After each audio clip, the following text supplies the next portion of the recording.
So let's start digging a little deeper here, and if you could start sharing your story. For those who don't know, Jamie has actually battled and conquered cancer, and so I would like you to kind of just pull back that curtain of your story and share that with us. So actually, I didn't battle cancer. I chose other words. Okay. So that was a big deal. So about it was 2 years ago.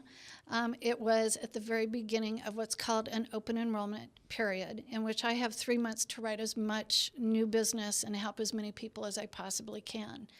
And the short version is I woke up one morning with one really weird little symptom, and I thought this can't possibly be right. By noon, I had an appointment in front of a doctor, and within 2 weeks, I was diagnosed with bladder cancer. And there was no explanation as to why a healthy woman would get this diagnosis. And so going back to your comment of that I battled cancer, I chose to approach it differently. Okay. And so let's start with how I labeled it and what that experience was like.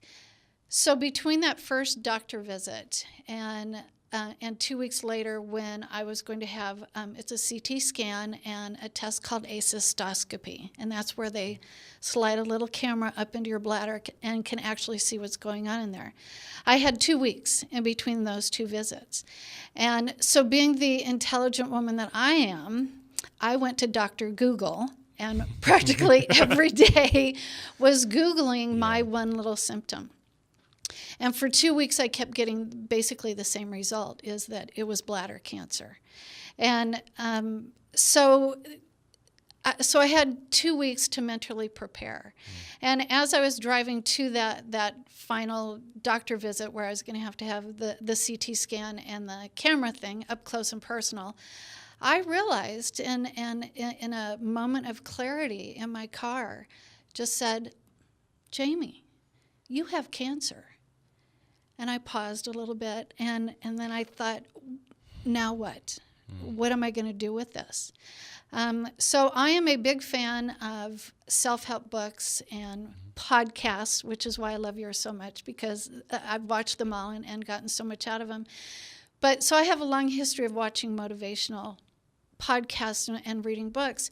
So in that moment when I said, now what? First, it was Sheryl Sandberg's voice I heard, and she said, lean in. And I said, okay, I'm going to lean into cancer. And then, of course, Oprah's voice came in, and she said, embrace it. And I go, okay, I'm going to embrace cancer. And then the last voice that I heard was Pema Chodron, who's a Buddhist nun, and she said, everything in life is a lesson. And so I said, okay, cancer is going to have lessons. So I'm going to learn lessons. And so literally from the minute that I became consciously aware that I had cancer, that was my plan. I was going to embrace, I was going to lean in, and I was going to learn the lessons.